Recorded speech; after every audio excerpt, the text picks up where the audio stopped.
Rio de Janeiro que você já ama e o Rio que ainda vai conquistar você. Apaixone-se pelo Rio. Rio de Janeiro, vem se apaixonar. Rio de Janeiro, vem se apaixonar. Governo do Estado do Rio de Janeiro.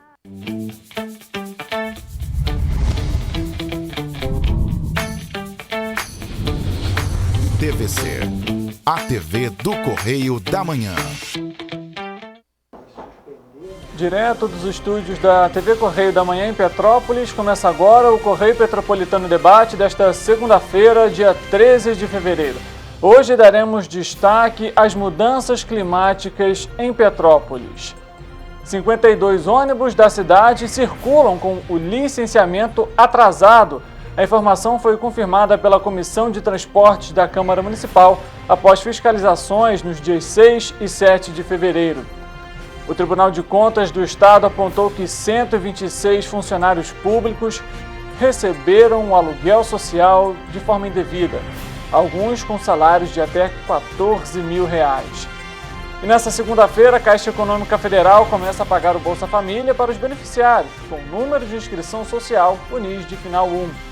O pagamento adicional de R$ 150 para crianças até 6 anos ainda não começou.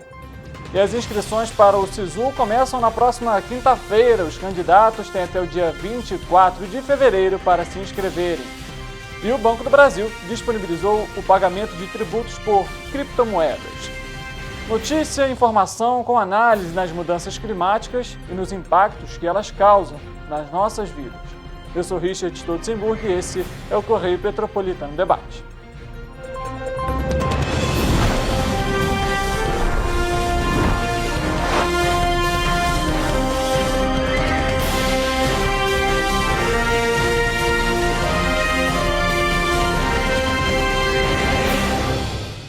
Olá, boa tarde. Após a tragédia do dia 15 de fevereiro, foi necessário um debate amplo sobre as mudanças climáticas. Com isso, o Centro Universitário Arthur Saerp Neto e a Faculdade de Medicina de Petrópolis começaram a formatar uma proposta de evento que pudesse reunir a sociedade, os representantes de diferentes áreas de atuação do governo, ONGs, além de profissionais de diversas áreas do conhecimento, para que juntos possamos refletir sobre as catástrofes que ocorreram aqui em Petrópolis e também nos últimos anos, a fim de elaborar propostas e propor ações que possam beneficiar a população para o desenvolvimento de projetos que visem melhorar a qualidade de vida das pessoas que vivem constantemente afetadas pelas chuvas. Aqui no programa, para conversar com a gente, nós temos então Paulo Sá, coordenador de Medicina da Faculdade de Medicina de Petrópolis, e também Ricardo Tâmela, ele que é coordenador dos projetos de extensão da Unifase FMP. Pessoal, boa tarde para vocês, sejam bem-vindos ao programa. Boa tarde. Boa tarde, Richard. Prazer estar aqui. Prazer também estar com vocês, telespectadores do Correio Petropolitano em Debate. Muito obrigado, a gente que agradece pela presença de vocês e para fazer um pouco desse debate justamente sobre uma ação tão importante que a gente vê que em Petrópolis precisa ser ampliado, precisa ser divulgado, porque a tragédia mostra o quanto que a cidade é deficiente nesse tema, né? É importante, eu acho que antes da gente pegar Petrópolis, né, a gente afirmar que o planeta vive uma emergência climática e todas as cidades estão expostas aos impactos, aos acidentes decorrentes dessa mudança climática, que serão, segundo pesquisadores, mais intensos e vão ocorrer num espaço de tempo menor. Então isso é um problema que acomete, pega diferentes cidades em diferentes lugares do mundo, seja com chuvas, seja com secas, incêndios florestais, enfim, diferentes acidentes decorrentes da mudança climática. E Petrópolis, que é onde a gente habita, a cidade que a gente escolheu para viver e para estar e para crescer, né, é afetada por esses acidentes climáticos, esses desastres climáticos, e a gente precisa discutir, né, precisa repensar a cidade para buscarmos soluções para diminuir a exposição e a vulnerabilidade das pessoas e da cidade aos riscos que esses eventos climáticos, né, vão estar nos trazendo. Perfeito. Paulo, queria te fazer a seguinte pergunta, porque mais especificamente sobre a saúde, porque quando se trata desses efeitos climáticos, a gente tem também como consequência, após essas tragédias, diversos problemas em relação à saúde também, né? Então a gente vê que é um debate amplo e não só necessariamente sobre esses efeitos climáticos, mas também as suas consequências, né? De fato, assim, a gente tem que observar a saúde sob os vários aspectos, né? Então, o evento climático, ele é só um pedaço da história. Nós temos problemas de saúde importantes, hipertensão arterial, diabetes, obesidade, fruto da nossa forma de viver, a maneira com que a sociedade escolheu viver. Então, a nossa maneira de se organizar, ela é problemática. Essa maneira de se organizar levou a população a morar também numa situação problemática. Ela não tem opção, ela não está morando no morro porque ela quer, está morando porque é onde sobrou. Então o que a gente vive é com uma crise, que não é uma crise climática, é uma crise da organização da sociedade. O clima, ele vai acentuar essas nossas adversidades. E aí, obviamente, quando sobrevém um evento climático mais dramático, você tem os problemas de saúde imediatos, que são aqueles oriundos das pessoas se danificarem fisicamente, né? Se machucou, o outro perdeu vida, o outro perdeu, sei lá, um membro do corpo, alguma coisa assim, foi atingido gravemente pelaquela tragédia, e você tem as consequências relacionadas ao trauma da perda material, perda de parente, de vida e tudo mais, e esse evento é o evento na saúde mental. Então, por exemplo, o que a gente tem de mais longo desde o ano passado, quando aconteceu a tragédia dia 15 e depois repetiu no dia 20 de março, é que a sanidade mental ficou comprometida. Muitas pessoas ficaram traumatizadas e continuaram traumatizadas. É um dos segmentos mais complexos de você dar cobertura. Como é que você lida com uma pessoa que perdeu quase a família inteira? Como superar isso? Ela perdeu emprego, perdeu família, perdeu muita coisa. Então, isso não pode ser assim, dar um tapinha nas costas, não, a gente vai dar um fogão para você, um colchão e tua vida volta. Não volta, né? Então, o drama é muito mais profundo e os efeitos sobre a cidade são muito mais profundos do que a gente reconhece. Você danifica a estrutura econômica da cidade, a disposição financeira das pessoas investirem, desenvolverem negócios na cidade. Então, portanto, essa cidade tem menos empregabilidade, isso gera um estresse grande e tudo isso vai escoar onde? Na qualidade de saúde que essas pessoas vão ter. E vai ficando cada vez mais complexa, né? Vale lembrar, né? A gente já vem de um impacto, digamos, mental da pandemia, né? Que foi algo que também já dificultou muito esse processo. E aí você chega no início do ano com esse grande baque que foi a tragédia, realmente é muito delicado. Hoje em dia, eu já até comentei aqui no programa, a gente conversou com alguns moradores do Morro da Oficina e uma das filhas dessa moradora até hoje sofre com a chuva. Ela não consegue mais literalmente acompanhar a chuva, porque para ela, para vocês terem até o contexto, ela é moradora do Morro da Oficina, viu tudo desabar, só que a casa dela ficou de pé. Só que ela não tinha como sair, né? Você não tinha vídeo, ela não tinha como sair naquele momento, a energia acabou, o sinal de internet, o sinal do telefone acabou. Como que uma pessoa dessa jovem fica com essa consequência, essa lembrança? Então, um ano basicamente, a gente está a 2 dias do dia 15 de fevereiro, a gente ainda acompanha muitas pessoas que infelizmente ainda têm traumas por conta da tragédia e que deve continuar. Mas é algo que a gente vê também que é histórico, né? não é de 10 anos para cá, não é de 20 anos para cá, é algo que já vem há muito tempo. Já comentamos aqui, por exemplo, de chuvas de 88, por exemplo. Ou seja, as soluções para esse grande problema também devem levar bastante tempo, né? A gente tem o que a gente hoje vem chamando com cada vez mais frequência, essas pessoas, né, que circulam, né, devido a algum deslizamento em algum bairro, saem dali e vão para outro bairro, a gente vem chamando de refugiados do clima, né? Então, Petrópolis tem refugiados do clima há bastante tempo. Eu conheço pessoas que são refugiados de 88, né, que tiveram que sair da onde elas moravam e estão morando em outro bairro, e que até hoje carregam esse trauma do acidente, do desastre que ocorreu em 88. Então, não é, como o Paulo disse, não é um elemento que a gente supera, né? A pessoa carrega, né, esse trauma. E normalmente é muito invisibilizado, né, Paulo? Não é uma questão, né, que é percebida e que há qualquer política pública no sentido de como é que trabalho esse trauma e mais, né?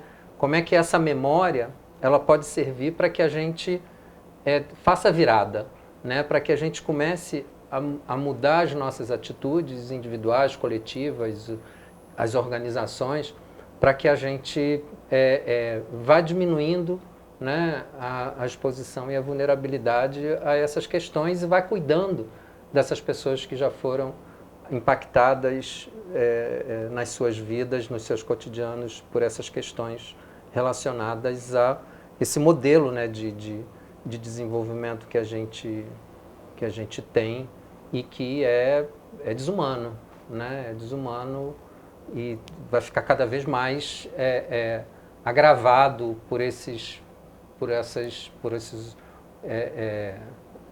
circunstâncias e eventos que vão estar acontecendo.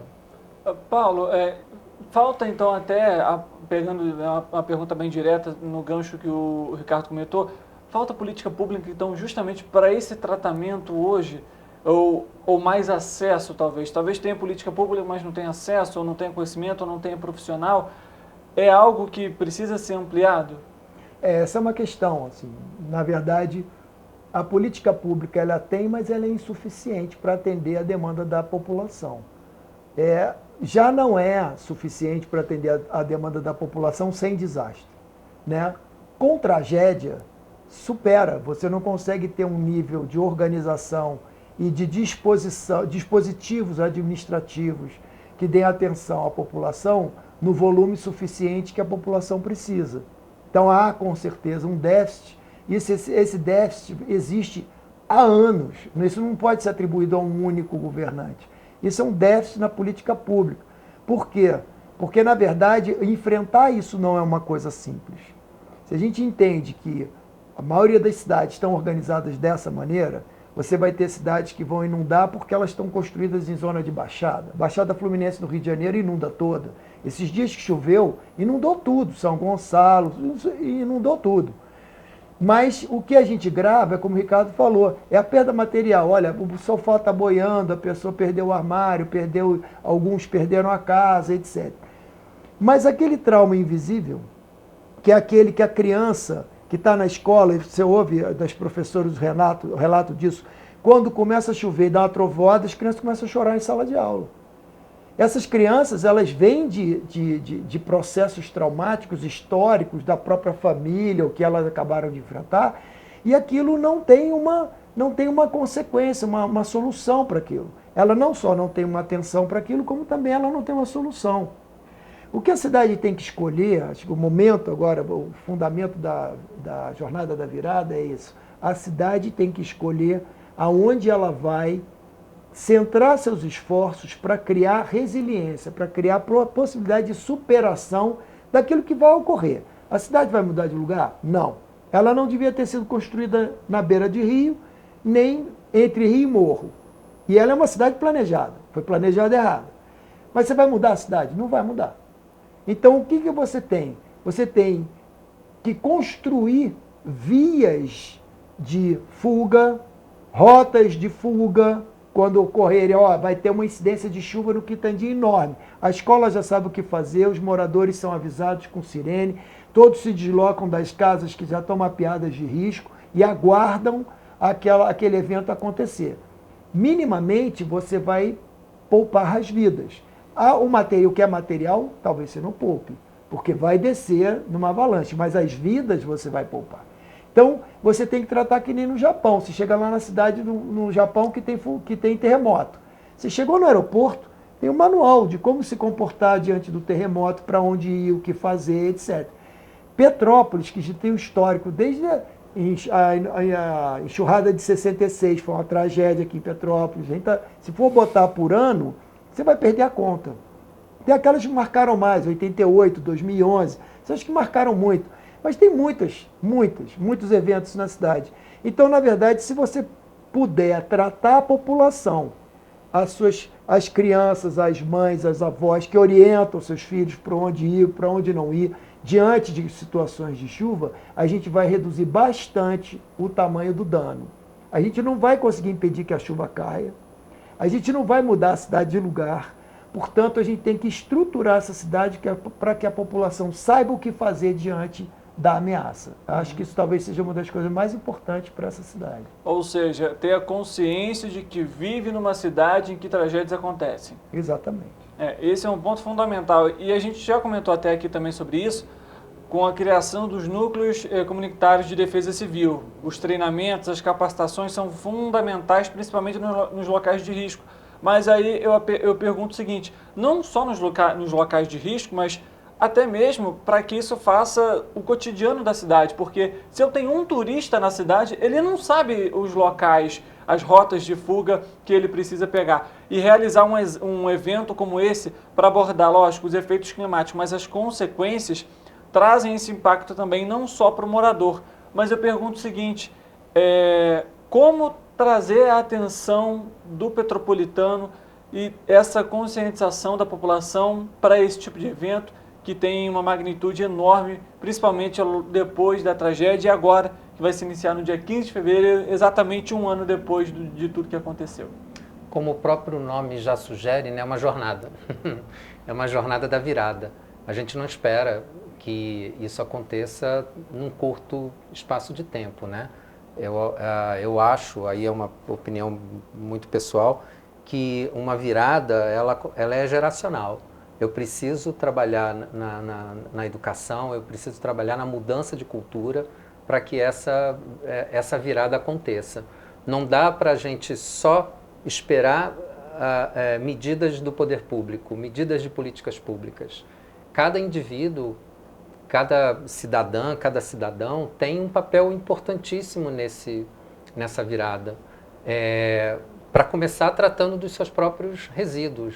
Né? Eu não preciso pegar o meu resíduo doméstico e assim que o saco está cheio, colocar na rua sem estar me preocupando se vai passar um caminhão coletando aquele lixo naquele momento, se ele acabou de passar ou não. Então a gente precisa rever as nossas atitudes enquanto cidadãos, enquanto cidadãs, para que a gente possa começar a pensar uma cidade mais, eu gosto de... Consciente, talvez? Que trabalhe mais esse bem viver, né? Uma cidade inclusiva, uma cidade que todas e todos e todes se sintam pertencendo, se sintam parte da cidade, né? Uhum. Que não tenham que ir para as periferias porque não se sentem parte da cidade. Uhum. Então tem que ser um pensamento bastante amplo. Então é uma jornada, né? A gente espera, foi a primeira, essa está sendo a primeira, a expectativa foi muito além do que a gente imaginava, a recepção de propostas vindas de ONGs, de profissionais de diferentes áreas do conhecimento, de pessoas, foi muito grande. A gente está com mais de 50 atividades que vão acontecer entre dia 15 de fevereiro e 20 de março, muitas no campus, mais outras espalhadas, Casa dos Conselhos, no Canarinhos Bom Jesus, no LNCC, na comunidade lá da Estrada da Saudade, no Ambulatório Escola, no Alcides Carneiro. Então vão acontecer atividades também espalhadas pela cidade. E a gente espera que essa seja o começo da jornada, que ano que vem a gente possa estar ampliando essa discussão, usando oportunamente esse período, 15 de fevereiro, que é importante trazer à memória, né, para que a gente, a partir da memória, a partir da experiência do que a gente viveu, a gente possa estar construindo uma outra relação com a cidade. Com certeza, a gente espera que realmente seja algo, e é por isso que a gente ressalta que a importância de você, petropolitano, participar desses eventos, não só da primeira virada, da primeira jornada de virada em relação aos efeitos climáticos, mas no seu núcleo de comunitário de defesa civil, se você tem no seu bairro, você ficar atento aos alertas, cadastrar o seu CEP para o número da Defesa Civil, para você receber os alertas meteorológicos. Até porque não é porque você não mora, por exemplo, num local de risco, que um dia você não vai estar no centro da cidade fazendo uma compra ou um compromisso, que você vai visitar um parente seu e que mora num local de risco ou que há uma possibilidade de risco. Então, é essa conscientização que a gente visa, que a gente passa aqui, de termos a integração de toda a cidade, de que todos sejam pertencentes da cidade, mas que tenham essa consciência de que moram no local, historicamente, que sofre com tragédias e o porquê que temos que ter essa medida, essas ações de conscientização e também para saber o que fazer num momento tão delicado como foi em 2022. A gente sabe, os efeitos climáticos estão aí, são consequências inclusive nossas, mas é importante que possamos nós revertermos este cenário. É difícil, mas um dia a gente chega lá, né? Tem uma coisa que eu acho que é muito importante, a cidade ela se responsabilizar pelas suas crianças e pelos seus jovens. E se responsabilizar em que sentido?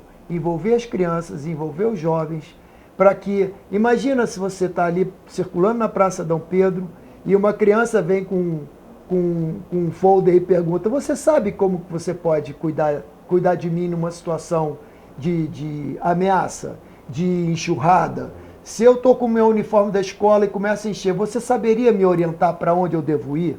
O que eu devo fazer? Como que você, adulto, se mobiliza para me proteger? Então, a cidade tem que entender isso. A cidade ela tem que assumir o seu papel de proteção. E aí proteger a sua população. Então, como você falou, a gente fica falando de situações de risco, então eu só vou me preocupar com o pessoal do Morro da Oficina. A cidade foi inundada, tinha corpo arrastando pela Rua do Imperador. Então, a gente não pode ter essa visão tão estreita, né? Então, nesse sentido, a cidade, para que ela realmente tenha o título de uma cidade cuidadora do seu cidadão, ela tem que realmente fazer atos que manifestem esse cuidado. Então, por isso que tem que convidar a população, dentro das suas organizações, das instituições que compõem, para que elas venham à rua, não é ficar batendo panela na rua, é que venham à rua com movimentos, com ações que sejam produtivas de reorientação da população. Então, o sujeito saltou na rodoviária, ele recebe um panfleto de como conduzir diante de uma situação de risco. O sujeito chegou no pórtico, ele recebe também a orientação. Isso vai estabelecendo uma cultura. Como o Ricardo falou, uma virada na cidade do dia para a noite. É preciso de uma ação permanente, criando essa cultura. Daqui a pouco aquilo vira lugar comum. Para o petropolitano já chover, ele já sabe como é que faz, não entra em desespero. Então a gente precisa criar uma psicologia resistente aqui. A gente está com uma psicologia de alta vulnerabilidade. Isso não é bom para a cidade. E de alinhamento, né? De alinhamento. Se não me atinge diretamente, eu não preciso me preocupar, eu estou seguro. Estou seguro. E aí não me preocupo com as pessoas que estão morando em lugares mais vulneráveis e mais expostos, né? E eu acho que é isso que o Paulo colocou. Imagina que boniteza seria a gente começar a trabalhar essa ideia de cidades que cuidam, né? Em que todo mundo está cuidando de todo mundo. Não é cuidar da vida, do que a outra pessoa está fazendo. Né? Mas é cuidar mesmo no sentido. Na minha comunidade, eu tenho uma pessoa com deficiência, auditiva, por exemplo, se o alarme está baseado na sirene, ela não vai escutar. Então eu tenho que saber que ali na minha comunidade tem uma pessoa que talvez esteja precisando da minha ajuda para que ela se coloque numa situação mais segura, né? Então a gente pensar nas outras e nos outros nesse sentido, né? de construir aí uma cidade que se cuida.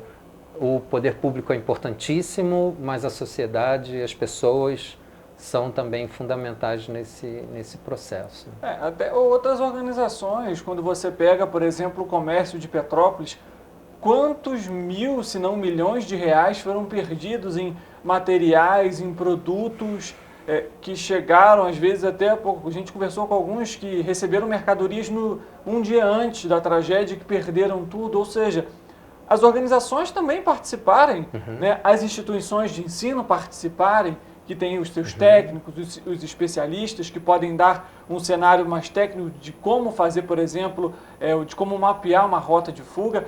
São pontos que você vai linkando e que você consegue, com todos, obviamente, fazer com esse processo. E é importante ficar aqui até como sugestão, então, para a gente deixar para a prefeitura, de realizar essas rotas de fuga e, se possível, colocar nos grandes locais de movimento, como o terminal rodoviário, na Rua Tereza, no próprio Obelisco. São pontos, a gente sabe que a gente nunca viu, por exemplo, o centro histórico daquele jeito, mas se aconteceu, o risco, a gente sabe que ele existe de novo. Então, são pontos que a gente pode adotar e que vão sendo realizados aos poucos. Nessa cultura, aos poucos, a gente vai mudando o pensamento da população.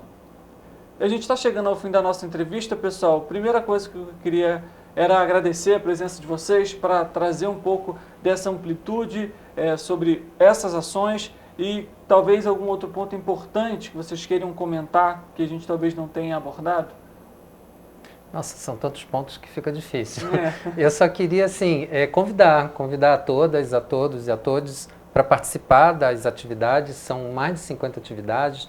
Tem atividades de diferentes formatos, tem palestras científicas, tem rodas de conversa, tem atividades culturais também, porque a arte é importante nesse processo, né, de chamar a atenção, de tocar, de afetar as pessoas a partir de outros sentidos.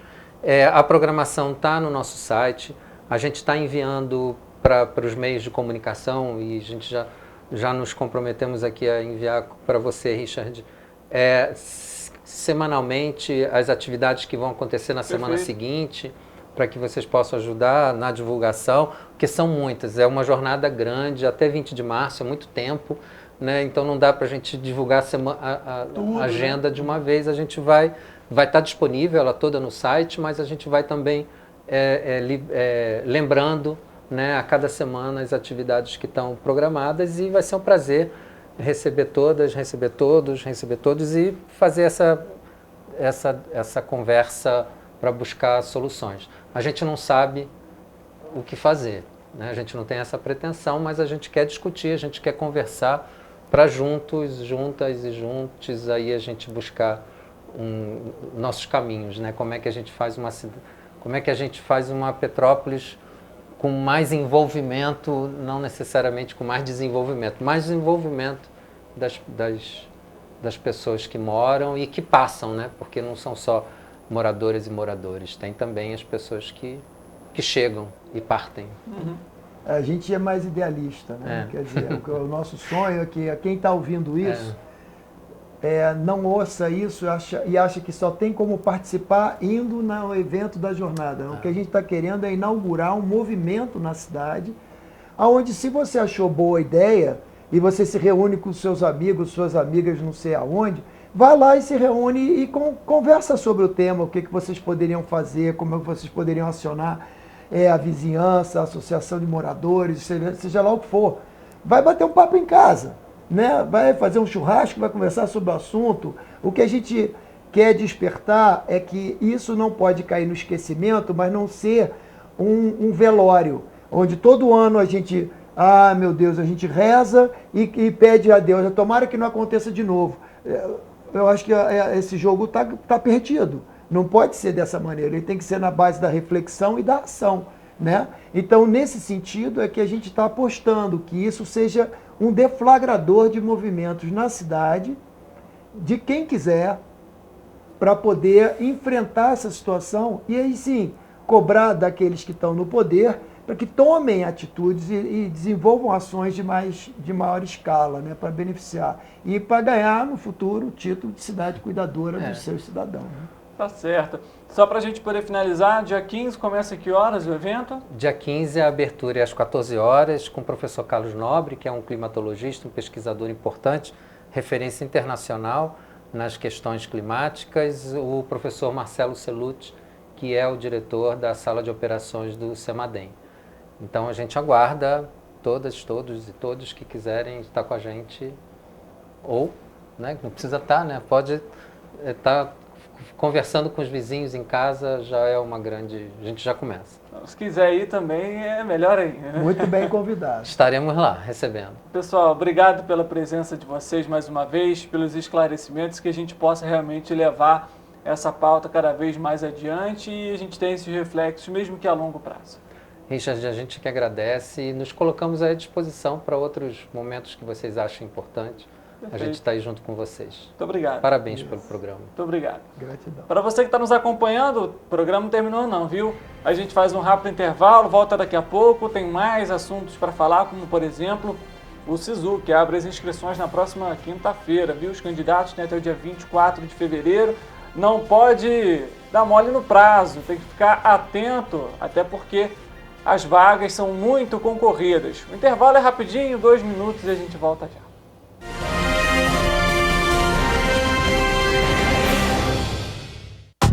Rio de Janeiro, atração o ano inteiro. Tem descanso, tem folia. Noite e dia, alegria. Sol e praia, diversão. No prato ou copo, a festa, o bar, museu ou bloco. Show, cultura, história. Gravado na memória e no seu coração. Rio de Janeiro, vem se apaixonar. Rio de Janeiro, vem se apaixonar. Cidades maravilhas, campo, mata, serra e trilha, em estado de emoção. Tem o Rio de Janeiro, que você já ama, e o Rio, que ainda vai conquistar você. Apaixone-se pelo Rio. Rio de Janeiro, vem se apaixonar. Rio de Janeiro, vem se apaixonar. Governo do Estado do Rio de Janeiro.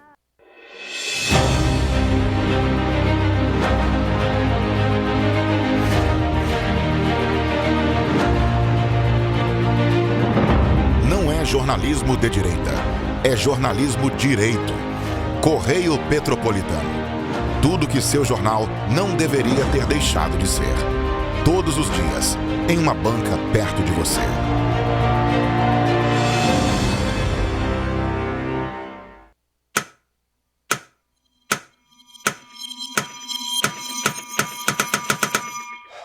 Cara, o que a gente tá fazendo, hein? Vamos falar um segundo sobre a gente? Sim, sobre violência contra a mulher. Mas mais sobre a gente. Pensa nas mulheres que você conhece, nas mulheres próximas de você. Colegas de trabalho, vizinhas, amigas, as mulheres da tua família. Agora imagina que a cada 8 minutos, uma delas é estuprada. Duro de engolir, né? Mas é o que está acontecendo no Brasil. Aqui, 7 em cada 10 mulheres já sofreram violência ou assédio no trabalho. E absolutamente todas as mulheres, inclusive as que você pensou, vão sofrer algum tipo de abuso pelo menos uma vez durante a vida. Pesado, né? Mas e aí? O que a gente tá fazendo? Vamos falar sobre a gente. Sobre o jeito que a gente trata as mulheres. Passa a vara, senta a rola, pega de jeito, Comer, meter. fuder. Aê, garanhão. Pegador. Comedor. Ensinam pra gente que a mulher é uma coisa a ser conquistada, um prêmio, e que você não deve aceitar um não como resposta. Ela não te dá bola, é porque tá se fazendo de difícil. É só pagar um drink que ela tá na tua, irmão. Manda ver. Ela tá pedindo. Só um beijo. Um beijinho, pô. Não tem mulher que não dá, só tem homem que não sabe pegar. Vai lá, Pega ela, mostra que é macho. É assustador quando a gente ouve isso fora de contexto, né? Agora imagina o quanto é assustador para elas. Quantas vezes você já ouviu alguém falar assim? Seja na escola, seja no trabalho, seja na balada, até na sua própria casa. Tá errado. Então, vamos falar sobre a gente? Porque a gente pode mudar essa realidade. Não tem que ser desse jeito. A violência contra a mulher não é um problema da mulher. É um problema nosso. É problema meu. É problema meu. É um problema meu. Meu. Meu. Meu. Meu. Meu. Meu. Meu. Meu. Meu. Meu. É um problema meu. A responsabilidade é nossa.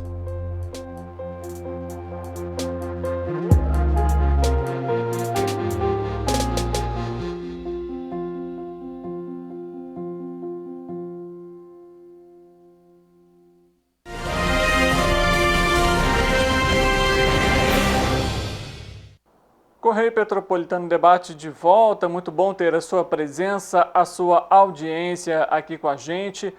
Lembrando que terminamos a nossa entrevista agora, nosso debate aqui em relação aos efeitos climáticos aqui em Petrópolis e que vão ser realizados aí, né? Vai ter uma jornada em relação aos efeitos climáticos.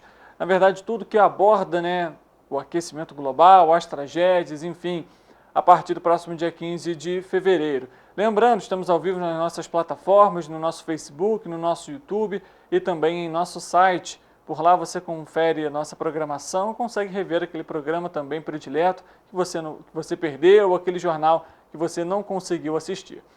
A gente começa então essa volta do bloco falando sobre os correntistas do Banco do Brasil que vão poder pagar tributos com criptomoedas. Isso mesmo, a tecnologia, né, avançando.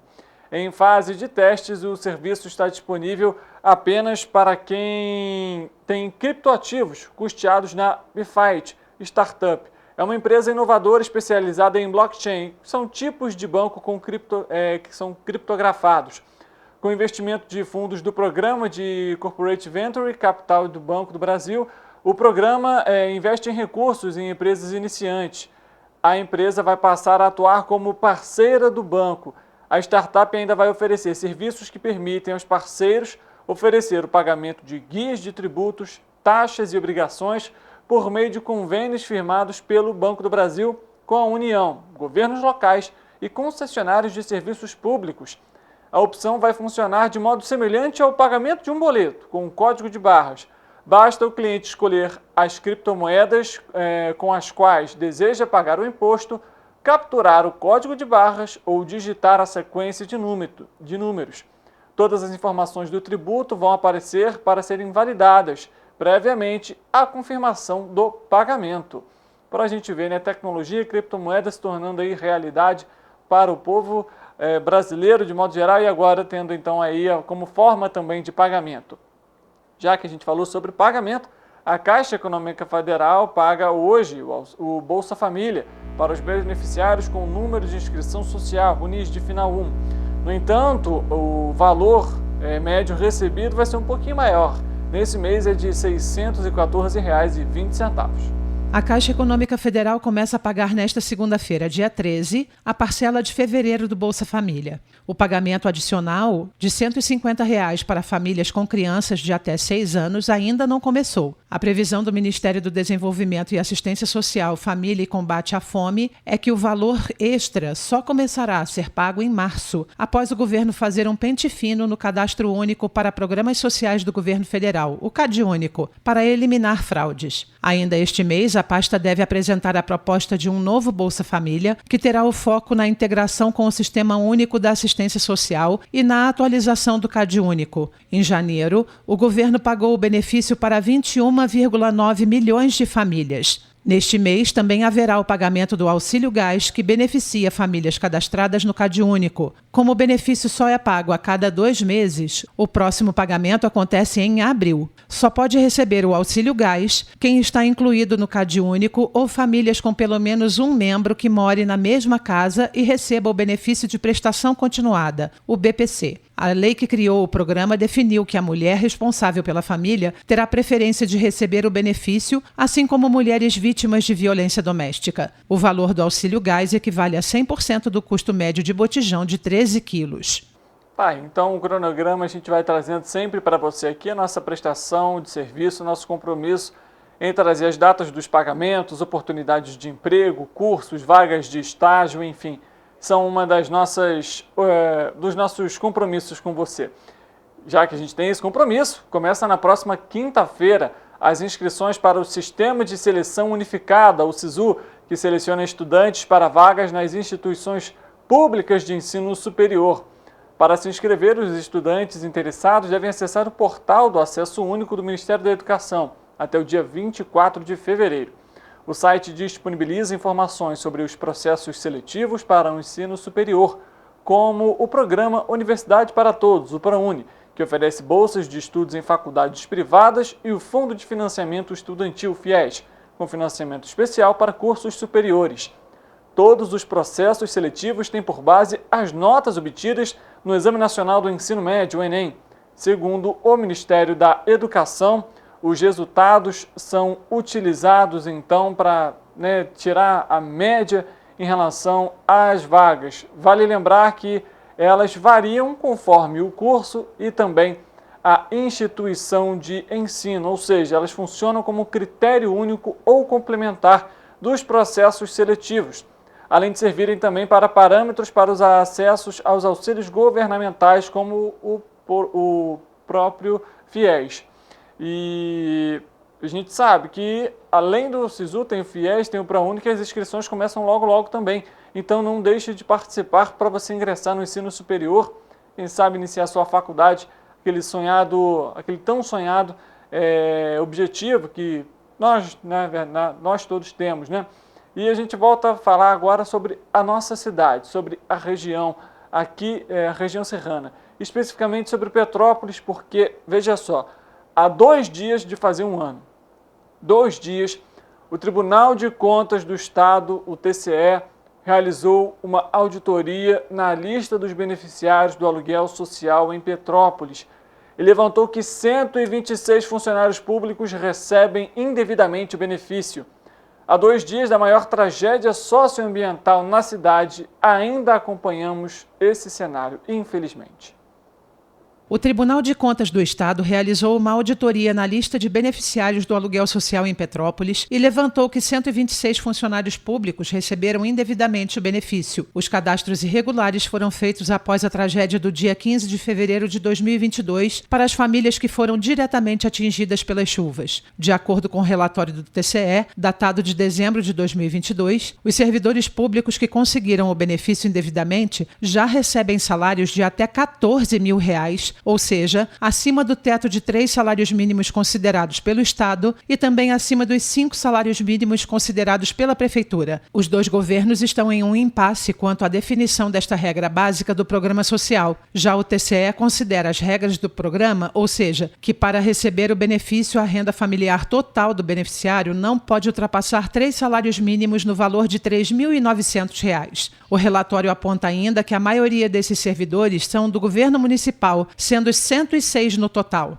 O TCE afirma ainda que, com os pagamentos indevidos entre março e agosto de 2022, o prejuízo foi de R$400 mil aos cofres públicos. Por isso, o governo do estado suspendeu no mês passado, por determinação do tribunal, o pagamento a esses funcionários sob pena de multa diária aos responsáveis.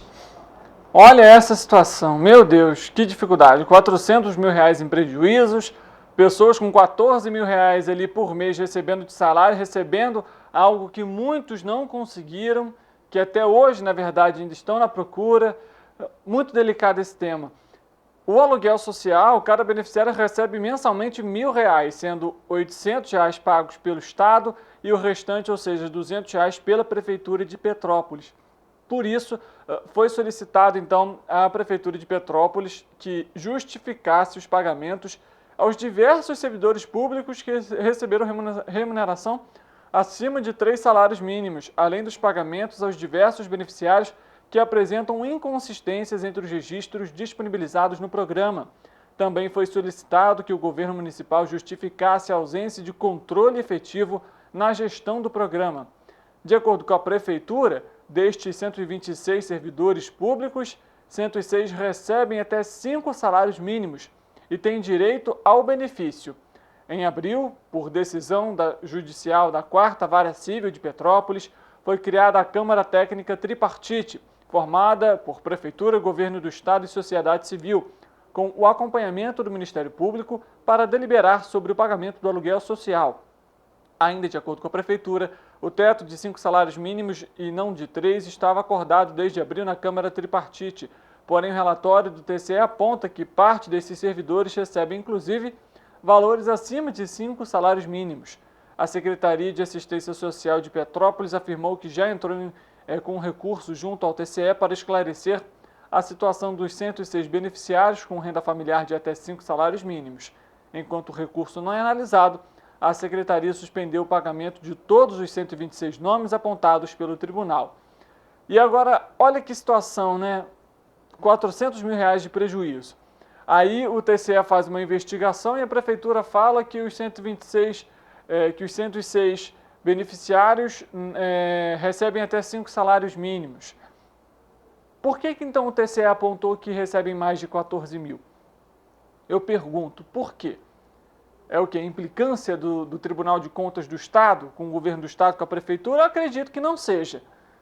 Até porque quem foi a primeira pessoa, né, o primeiro órgão, na verdade, a suspender o pagamento foi o governo do Estado quando o TCE apontou irregularidade. No entanto, a Prefeitura, ao invés de suspender e ter transparência, preferiu botar a culpa no governo do Estado em relação à suspensão do aluguel social, sendo que não é o governo do Estado que suspendeu, é o Tribunal de Contas por irregularidade.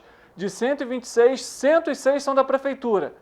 E aí a culpa é do governo do Estado. Não estou aqui defendendo o governo do Estado, não. Vale lembrar, os outros 20 são do governo do Estado. Então a gente tem que também apurar essas informações e questionar também. Só que, há um ano da tragédia, o porquê de tanto empurra-empurra, de tanta joga a responsabilidade no outro, principalmente pelo governo municipal. A gente vê a clareza com que a Prefeitura não se preocupa com os petropolitanos de forma alguma. São R$400 mil de prejuízo que a gente poderia, que o governo poderia ter utilizado para a obra. Quantas obras aqui na cidade ainda não foram realizadas? Quantas obras não foram realizadas? São mais de 100 localidades atingidas e a gente vê essa questão. Aí agora vai esclarecer para o Tribunal de Contas a listagem dos servidores. Difícil, lamentável a gente ver esse cenário aqui em Petrópolis, mais uma vez envolvendo aí a questão do aluguel social. Que dificuldade! E isso aponta cada vez mais a incapacidade da atual gestão em relação à cidade de Petrópolis, a retomada econômica da cidade, a transparência com os petropolitanos e também em relação às obras aqui no município. Infelizmente. A gente muda de assunto e fala agora sobre o período de carnaval no Rio de Janeiro, que é um grande desafio para os bancos de sangue, em função da histórica queda nas doações, que podem chegar a uma redução de até 30%. Por isso, o Banco de Sangue Hemorrio, no Rio de Janeiro, na capital, decidiu criar a campanha Carnaval Tá no Sangue, que tem o objetivo de conseguir pessoas para doar o sangue durante a festa mais famosa de fevereiro do Brasil. Para os profissionais é importante garantir que estoques estejam abastecidos para dar suporte a pessoas que precisam. No Banco de Sangue do Hospital Santa Teresa, aqui na cidade, a situação é parecida. Os números de doadores também caem próximo aos dias de folia. No Brasil, segundo o Ministério da Saúde, apenas 1,8% da população doa sangue com regularidade. Esse número fica abaixo dos 2% que seriam ideais definidos de acordo com a Organização Pan-Americana de Saúde. Em Petrópolis, entre os requisitos básicos para a doação de sangue, estão a apresentação de um documento oficial com foto, ter idade entre 16 e 69 anos, estar em boas condições de saúde, pesar no mínimo 50 quilos e ter dormido pelo menos 6 horas na última noite. A unidade ainda disponibiliza transporte gratuito para grupos de 4 ou 15 pessoas. O transporte deve ser acionado pelo WhatsApp e eu vou falar para você nesse momento, o DDD 24 99269 4355. O Banco de Sangue Santa Teresa fica na rua Paulo Hervé, número 130, no Bingen. Não deixe de doar, não deixe de participar. A doação de sangue ajuda a salvar até 4 vidas. Dura 7 minutos, é rapidinho. Vale lembrar que se você fez tatuagem, colocou algum piercing, é preciso aguardar um determinado período. E é claro, se você ingeriu bebida alcoólica, 8 horas até menos de 8 horas antes da doação você não pode doar. É preciso aguardar pelo menos 8 horas para fazer a doação. Mas vamos falar sobre os ônibus aqui de Petrópolis, porque na semana passada entrevistamos aqui no Correio Petropolitano Debate o vereador Ingo Rames a respeito do transporte público aqui no município. No início da semana foram divulgados os números da fiscalização realizada pelo parlamentar e pelo menos 52 veículos estão com licenciamento atrasado. A Comissão de Transporte Público e Mobilidade Urbana da Câmara de Petrópolis encontrou 52 ônibus com o licenciamento atrasado durante a fiscalização realizada na última semana em pontos de embarque e desembarque de passageiros. Segundo o presidente da comissão, vereador Ingo Rames, o número representa quase a metade do total de veículos verificados. A apuração foi feita nos dias 6 e 7 de fevereiro em 107 ônibus das empresas Petroita, Cascatinha, Cidade Real, Turpe e Cidade das Hortênsias. Dentre os 52 ônibus com licenciamento atrasado, 7 tinham o último documento válido datado de 2018 e outros 14 em 2019. Outros 31 tinham apenas o licenciamento de 2021. A comissão apurou que dos 107 ônibus fiscalizados, nenhum está adequado à Lei 8.403, que entrou em vigor no dia 1º de setembro de 2022, que obriga as empresas a manterem afixada na parte traseira do veículo placa ou cartaz com informações sobre o ano de fabricação, início e término de tempo de uso. O relatório será encaminhado à Companhia Petropolitana de Trânsito e Transporte, que é a fiscalizadora das concessionárias e permissionárias em operação no município, e também ao Detran. É impressionante, né? 52 ônibus aí com licenciamento atrasado, fora outras irregularidades. É o transporte público de Petrópolis que a gente tanto já comentou aqui no programa. A gente espera que essas ações aí de fiscalização possam continuar e que a CPTrans tome alguma ação e multe, enfim, ou que faça com que as empresas façam com que o licenciamento esteja em dia, né? Um mínimo também para ser feito aí. Fora as questões de segurança também, acessibilidade, enfim. A gente vai falar sobre uma outra ação, mas agora em 3 dias, porque por conta da chuva que atingiu o município na última semana, algumas localidades previstas no cronograma inicial do Fumacê não foram atendidas. Em razão disso, a Vigilância Epidemiológica montou um novo cronograma que será executado na próxima semana com o seguinte esquema, está na tela para você. As localidades que não foram atendidas vão ser realizadas, então, hoje, segunda-feira, dia 13 de fevereiro, amanhã, dia 14 e também no dia 15. Vai ser realizada nessas seguintes localidades que estão na tela para você. Importante a gente ressaltar esse período de chuva agora, ele de calor também, ele auxilia aí para a proliferação do mosquito da dengue. Então não deixe de cuidar aí da sua residência. Se você conhece algum vizinho que tem algum local ali com água parada, dê aquela dica, aquela orientação para ele, pois é importantíssimo. E fevereiro é o mês da campanha de prevenção à gravidez na adolescência. Uma roda de conversa sobre o tema vai ser uma das muitas ações oferecidas pela equipe do Centro de Referência de Assistência Social, o CRAS, do Alto, da Secretaria Municipal de Desenvolvimento Social. Na ação social em Água Quente, no 2º Distrito, funcionários de outros setores da Prefeitura de Teresópolis vão se juntar à equipe do CRAS a partir das 9h30 da manhã da quarta-feira. E também no dia 15 de fevereiro, na Unidade Básica de Saúde da Comunidade, à beira da BR-116, que fica na altura do quilômetro 40. Não deixe de participar. Em Teresópolis, os núcleos de proteção e defesa civil têm realizado treinamentos para os locais de risco.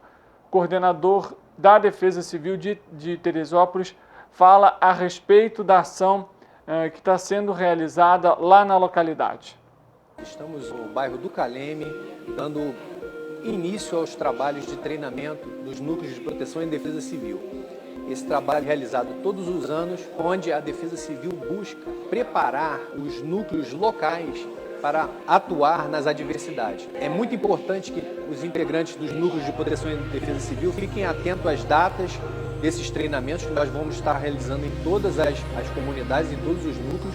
E é importante a participação de todos, porque vocês vão ser integrantes, auxiliares da Defesa Civil dos seus bairros. Então, conto com a colaboração de todos na participação desses treinamentos que são tão importantes para o período de verão, o período mais crítico aqui na cidade de Teresópolis. Tá, e aquela participação ativa que a gente sempre comenta aqui, você, teresopolitano, não deixe de participar, de buscar aí também ações do município e saber, né, como agir em momentos de emergência e de tragédia. A gente fala sobre Paraíba do Sul porque a Ronda Maria da Penha continua sendo realizada na cidade. O projeto foi implementado ano passado e visa diminuir os casos de violência contra a mulher. A secretária de Defesa Civil e Segurança e de Ordem Pública, Clarice Rocha, explica um pouco mais sobre o programa e os atendimentos.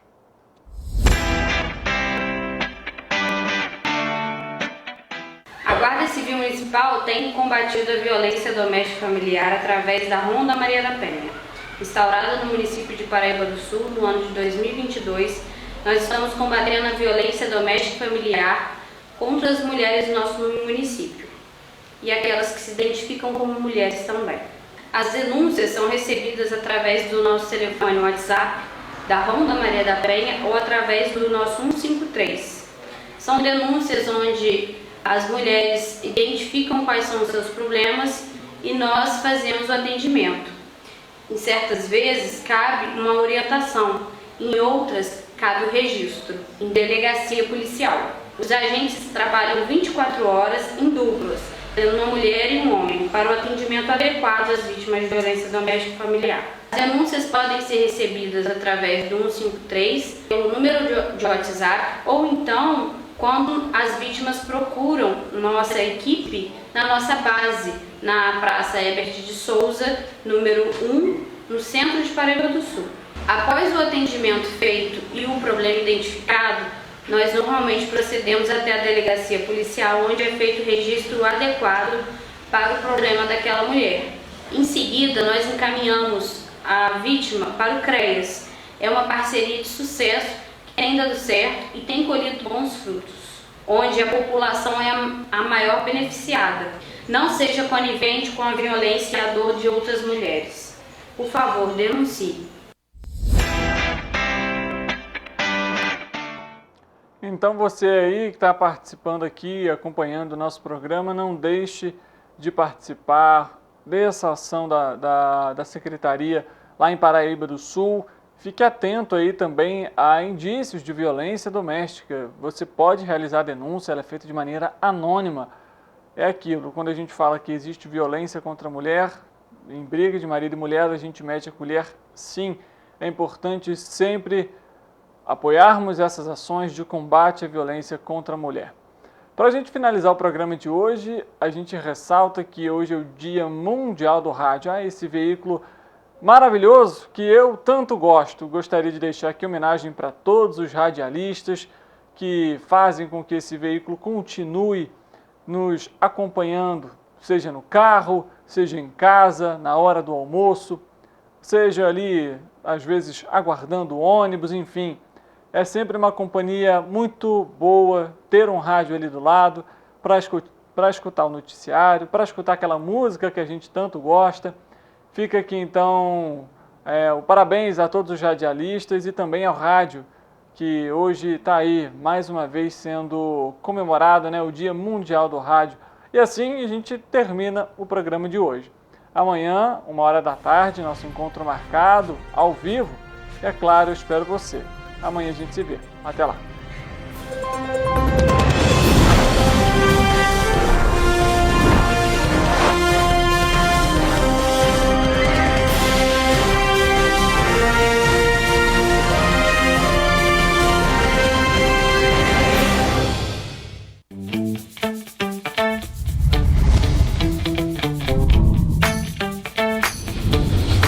TVC, a TV do Correio da Manhã.